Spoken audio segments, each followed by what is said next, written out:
every kind of invention, vehicles or otherwise, has concepts.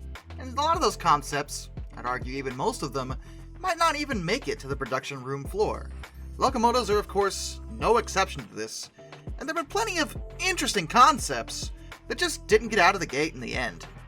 Hello, welcome to another episode of History in the Dark. I am your host, Darkness the Curse, and before we begin, as always, thank you so much to my generous patrons, my British rail critics, and of course my underwater train finders. You are the reason why this content remains conceptual. Not really. And today, we are going to discuss concept locomotives. 5 of them to be precise, that were just never built. They're not crazy, they're not wacky, they're just ideas that were never seen through to the end.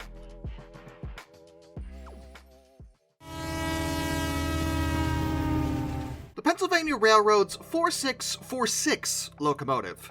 That's a really weird wheel arrangement, but it's not that dissimilar from the Pennsylvania Railroad's Class Q1, which was a 4644. It's likely, based on cursory examination, that the additional 2 trailing wheels was going to allow for a larger firebox, and that could, in theory, provide a lot more power. Now, the Q1 was a single experimental locomotive, and it was not very good due to the placement of the rear cylinders. They were reversed, and that meant they were right next to the firebox, which caused them to wear and tear a lot faster than the front ones did. Plus, the placement of those cylinders actually limited the size of the firebox, and with the extra trailing wheels, it suggests that they were trying to get around that? To make it a little longer at least? Something, I'm not really sure. It's hard to say, because there's very little information about this design, though it looks like it was meant to be streamlined, which implies passenger service, but it probably could have done freight as well. Like the Q1, it probably would have also been a duplex, therefore there'd be no articulation, except for the lead and trailing wheels anyway. We can only speculate as to its potential, but the plans were drawn up pretty late in the cycle of steam locomotives, and with the difficulty of getting duplexes to work, added to the fact that the industry was starting to dieselize, it seems like all of these issues combined probably led to the whole project being cancelled.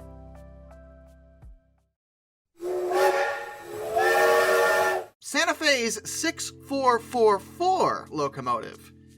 This was a proposed wheel arrangement for a steam locomotive, but you wouldn't think that looking at it at first. At least not until you see the drivers. Because this is a cab forward, but the cab is designed kinda like, well, I was about to say an EMD, but it looks more like a shark nose from Baldwin. Either way, that is a diesel cab if ever there was one, but this was supposed to be a steam locomotive, and the cylinder position is once again like the Q1 locomotive from the Pennsylvania Railroad. They're reversed. With the, well, I was about to say rear, but I guess in this setup they would be the front ones next to the firebox, which again probably wouldn't have gone over super well in practice.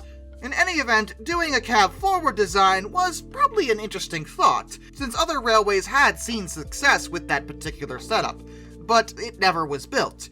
Likely owed to the time frame. Again, this is yet another example of a steam locomotive design that was drawn up pretty late in the life cycle of steam on America's rail lines. Santa Fe was dieselizing, so the notion of building another steam locomotive, no matter what potential it may have had, just didn't make any sense to them, and the project was never built. The Hughes compound 462 Pacific. It is rather important to me that I apologize profusely for how badly I got this messed up in the initial version of this particular video. The Hughes compound Pacific was basically not at all what I said it was in that video. So, I'm so sorry for the confusion. Just don't trust everything you read, because even I make mistakes sometimes. So the actual facts about this locomotive date back to the 1920s with the London, Midland, and Scottish Railway. Chief Mechanical Engineer George Hughes had started to work on a design for a new large locomotive for the railway because they really needed one, and they hadn't built any in a while. He actually envisioned it initially as a large version of his 4-cylinder 460s, but he retired in 1925, and thus the project was passed on to Sir Henry Fowler. He had been involved in the preliminary design work, and he actually was the one that proposed compounding for the new locomotive. And this thing actually got beyond just a drawing. They did get to the point of doing some casting works for the cylinders and the frame. But then the money men got involved. Management wasn't happy with how expensive this new locomotive might become, and there was already some skepticism over it being a compound design at all. So the board ordered a halt to any development with the new design, in favor of turning to the North British Locomotive Company. They wound up delivering the 3-cylinder Royal Scot class, and as a result, these interesting compound Pacifics would never ever see the light of day. Which is a shame, because it was an innovative concept for the 1920s, and it may have really genuinely done well, but they just didn't want to put the money into it.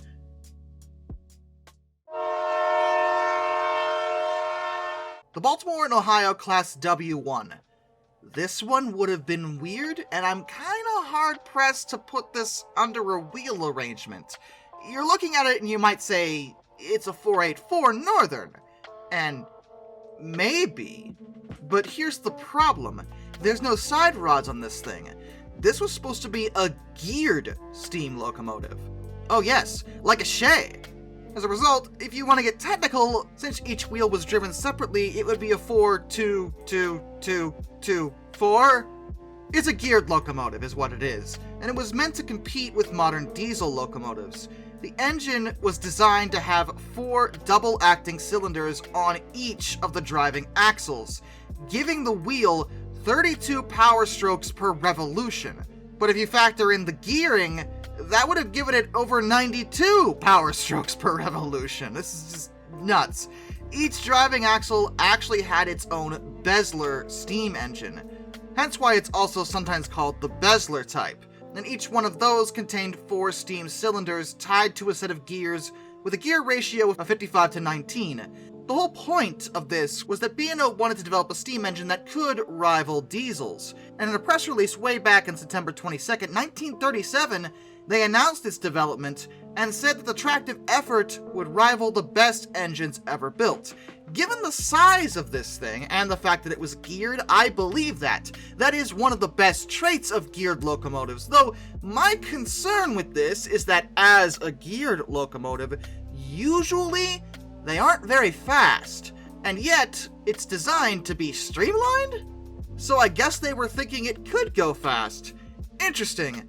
The design was also said to be able to overcome the issues that steam engines had with inconsistent torque at starting, and the whole thing was meant to combine the speed of a regular locomotive with the pulling potential of a geared one. Would it have worked? That is an excellent question. I do not know, because I never actually built the thing. Diesels took over far too quickly for this to actually be worked on. B&O just didn't go through with it at the end of the day. Diesels were taking over, and even if they had built this thing, it's hard to say as to whether or not it would have been able to outcompete the diesels, especially when every other railway was dieselizing. B&O would be the odd one out, and maintenance cost would go up as a result as other infrastructure and support facilities for steam locomotives was removed. But it is definitely a unique concept, and I would have loved to see it in practice, even if it didn't work, because it just seems neat. Like, at the end of the day, it would have been on the mad science list, but no, it has to go here, because you never went through with it, you cowards! You can't just dream, people! You have to do!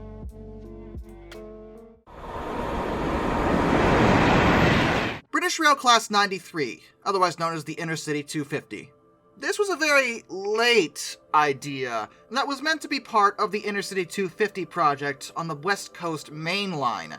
These electric locomotives would have been capable of traveling up to 155 miles per hour, 250 kilometers per hour, and powering a push-pull train of up to 9 Mark V coaches. They would have been similar to the InterCity 225s, and the locomotives would actually be derived from the Class 91s that entered service on the East Coast Main Line in 1989.